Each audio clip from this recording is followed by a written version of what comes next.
Wins media ഇതുവരെ subscribe ചെയ്തിട്ടില്ലെങ്കിൽ ഒന്ന് സബ്സ്ക്രൈബ് ചെയ്യണേ. കൂടാതെ ബെൽ ബട്ടൺ കൂടി ഒന്ന് ക്ലിക്ക് ചെയ്തിടുക. ബെൽ ബട്ടൻ്റെ ഓള് കൊടുത്തിടുക കേട്ടോ.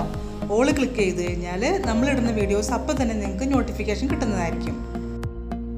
നമ്മൾ ഈ പാസ്ത ഉണ്ടാക്കാൻ വേണ്ടിയിട്ട് ഇത്രയും എടുത്തിട്ടുണ്ട്. ചെറിയ സൈസാണ് നമ്മൾ എടുത്തേക്കുന്നത്. ഇപ്പോൾ പല സൈസിൽ പല ഷേപ്പിലൊക്കെ കിട്ടും. നമ്മൾ ഈ ചെറിയ സൈസ് എടുത്തേക്കുന്നത് നമ്മളുടെ ഓരോരുത്തരുടെ ആവശ്യമനുസരിച്ച് എടുക്കുക. അപ്പോൾ നമ്മൾ കുറച്ച് എടുത്തിട്ടുണ്ട്. പിന്നെ വേണ്ടത് തക്കാളി, ഒരു ചെറിയ തക്കാളി ചെറുതായിട്ട് അരിഞ്ഞെടുത്തിട്ടുണ്ട്. എല്ലാം ചെറുതായിട്ടാണ് അരിഞ്ഞെടുത്തേക്കുന്നത് കേട്ടോ. ഒരു മീഡിയം സൈസ് സവാള എടുത്തിട്ടുണ്ട് ചെറുതായിട്ട് അരിഞ്ഞ്. ചെറിയ കഷ്ണം ഇഞ്ചി ചതച്ചെടുത്തിട്ടുണ്ട്. വെളുത്തുള്ളി ഒരു 4-5 വെളുത്തുള്ളി ചതച്ച് എടുത്തിട്ടുണ്ട്. ഒരു 3 പച്ചമുളക് അരിഞ്ഞെടുത്തിട്ടുണ്ട്. പിന്നെ ക്യാരറ്റ് ഇങ്ങനെ അരിഞ്ഞ് ഈ ഷേപ്പിൽ അരിഞ്ഞെടുത്തിട്ടുണ്ട് കേട്ടോ. ക്യാപ്സിക്കം വേണമെങ്കിൽ ചേർക്കാം, ക്യാപ്സിക്കവും ചേർക്കാം നമുക്ക് വേണമെങ്കിൽ. ഇപ്പോൾ ഞാൻ ക്യാരറ്റ് മാത്രമേ ചേർക്കുന്നുള്ളൂ. അപ്പോൾ ആദ്യം നമുക്ക് ഇത് നന്നായിട്ടൊന്ന് വേവിച്ചെടുക്കണം. ഒരു 10 മിനിറ്റെങ്കിലും നന്നായിട്ടൊന്ന് വേവിച്ചെടുക്കണം. പാൻ വെച്ചിട്ടുണ്ട്. പാനിലേക്ക് കുറച്ച് വെള്ളം ഒഴിച്ച് വെച്ചിട്ടുണ്ട് കേട്ടോ. അതിൽ ആ വെള്ളം ഒന്ന് തിളക്കട്ടെ. അത് കുറച്ച് ഉപ്പിടാം ഈ വെള്ളത്തിലേക്ക്.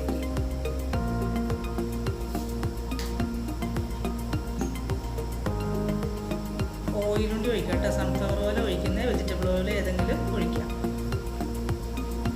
പാസ്ത ഒരു ഇറ്റാലിയൻ ഡിഷാണല്ലോ. അപ്പോൾ നമ്മൾ അവരൊക്കെ ചെയ്യുന്നത് വെജിറ്റബിൾ ഓയിലൊക്കെയാണ് അവർ ഉപയോഗിക്കുന്നത്. അപ്പോൾ നമ്മൾ വെജിറ്റബിൾ ഓയിൽ തന്നെ ഉപയോഗിച്ചാലാണ് ആ കറക്റ്റ് ടേസ്റ്റ് നമുക്ക് കിട്ടുള്ളൂ. അപ്പോൾ വെള്ളം തിളച്ച് വന്നിട്ടുണ്ട്. ഇതിലേക്ക് നമ്മൾ എടുത്ത് വെച്ചിരിക്കുന്ന ഈ മക്കറോണി ഇട്ടു. ഇനി ഒരു 10 മിനിറ്റ് ഇതിലൊന്ന് തിളക്കട്ടെ കേട്ടോ.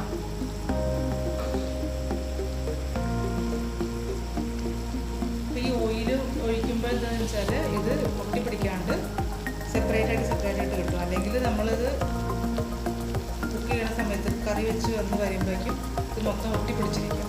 അപ്പോൾ ഇങ്ങനെ ചെയ്യുകയാണെങ്കിൽ അത് നമുക്ക് സെപ്പറേറ്റ് ആയിട്ട്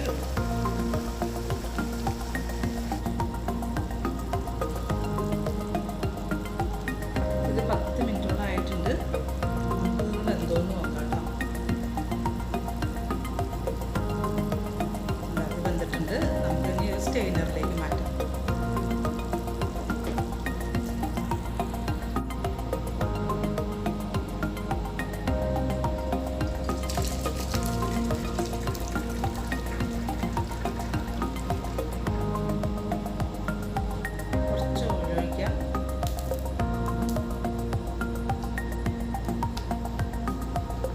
സവാള ചേർക്കാം.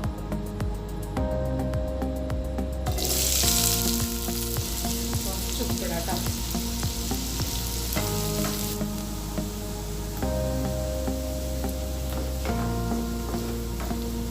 സവാള വാടിയിട്ടുണ്ട്. ഇതിലേക്ക് ഇഞ്ചി ചേർക്കാം. പച്ചമുളക്,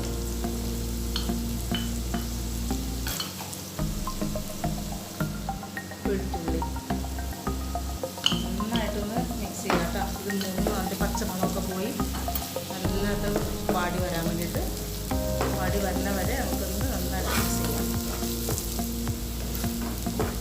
ഇഞ്ചി പച്ചമുളകൊക്കെ നന്നായിട്ട് വാടിയിട്ടുണ്ട് കേട്ടോ. ഇതിലേക്ക് നമ്മൾ തക്കാളി ചേർക്കുകയാണേ. നല്ല പൊടിയായിട്ട് അരിഞ്ഞിട്ടാണ് തക്കാളി ചേർത്തിട്ട്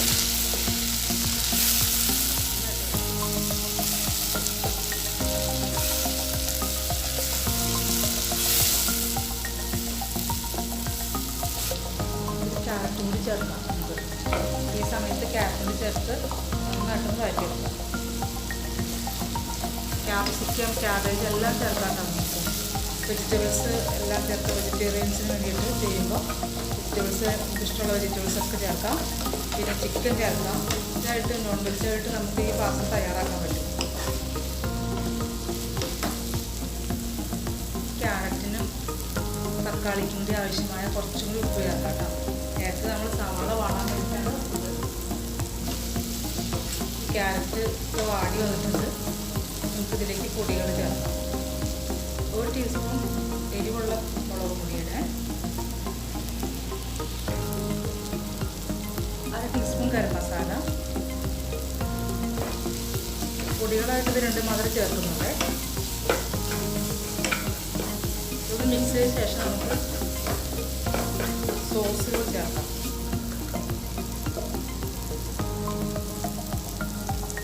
ടേബിൾ സ്പൂൺ ടൊമാറ്റോ സോസ് ചേർത്തിട്ടുണ്ട് കേട്ടോ. 1 ടീസ്പൂൺ ചില്ലി സോസ്. നന്നായിട്ടൊന്ന് മിക്സ് ചെയ്യാം.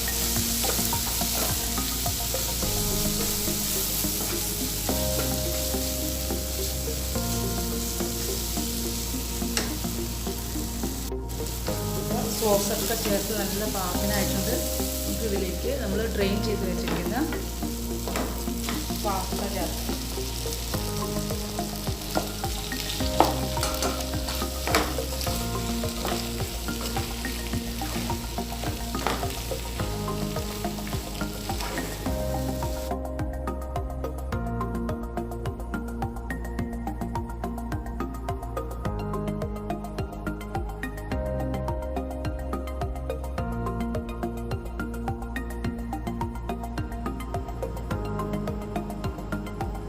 പാസ്ത നല്ല ടേസ്റ്റാട്ടോ. ഞാൻ ആദ്യമായിട്ടാണ് ഈ പാസ്ത തയ്യാറാക്കുന്നത്. ഇതുവരെ ഞാൻ കഴിച്ചിട്ടുണ്ട്, പക്ഷെ ഉണ്ടാക്കിയിട്ടുണ്ടായില്ലായിരുന്നു. പക്ഷേ നല്ല ടേസ്റ്റ് ഉണ്ട്. നമുക്ക് ഈസി ആയിട്ട് ഉണ്ടാക്കാൻ പറ്റും. ഒരു ഇറ്റാലിയൻ ഫുഡാണല്ലോ ഇത്. നമ്മളാരും അങ്ങനെ സാധാരണ നമ്മുടെ ഫുഡിലൊന്നും ഇത് ഉൾപ്പെടുത്താറില്ല. അപ്പോൾ ഇത് ചെയ്യുമ്പോൾ എന്ന് വെച്ചാൽ ആദ്യം നന്നായിട്ട് തിളപ്പിച്ചത് ഊറ്റിയെടുക്കണം എന്നുള്ളത് ഏറ്റവും പ്രധാനമായിട്ട് ചെയ്യേണ്ടത്. നമ്മൾ നൂഡിൽസൊക്കെ തയ്യാറാക്കുമ്പോൾ ചെയ്യണ പോലെ തന്നെ ഇത് ഉപ്പും ഓയിലും ഒഴിച്ച് തിളപ്പിച്ച് ഊറ്റിയെടുക്കണം. എന്നിട്ടാണ് കുക്ക് ചെയ്യുക. അതായിരിക്കും ഏറ്റവും നല്ല കുക്ക് ചെയ്യാൻ പറ്റിയ മാർഗം ഈ പാസ്ത തയ്യാറാക്കാൻ വേണ്ടിയിട്ട്. ഈ ടേസ്റ്റിയായ ഈ റെസിപ്പി എല്ലാവരും ഒന്ന് ഉണ്ടാക്കി നോക്കുക. വളരെ സിമ്പിളാണ് ഈ പാസ്ത. ഇത് വെറുതെ കഴിക്കാനും പറ്റും. ഇപ്പോൾ നമ്മൾ രാവിലത്തേക്ക് ബ്രേക്ക്ഫാസ്റ്റിന് ഇത് വെജിറ്റബിൾസൊക്കെ ആഡ് ചെയ്തിട്ട് ഇടുകയാണെങ്കിൽ, ഇതുപോലെ ചെയ്യുകയാണെങ്കിൽ ഒരു 10 മിനിറ്റ് കൊണ്ട് നമ്മുടെ ബ്രേക്ക്ഫാസ്റ്റ് റെഡിയാവും. അപ്പോൾ ഇതെല്ലാവരും ഒന്ന് ഉണ്ടാക്കി നോക്കുക. നല്ലൊരു റെസിപ്പിയാണ്. അപ്പോൾ അടുത്ത നല്ലൊരു വീഡിയോ ആയിട്ട് കാണുന്നവരെ നന്ദി, നമസ്കാരം.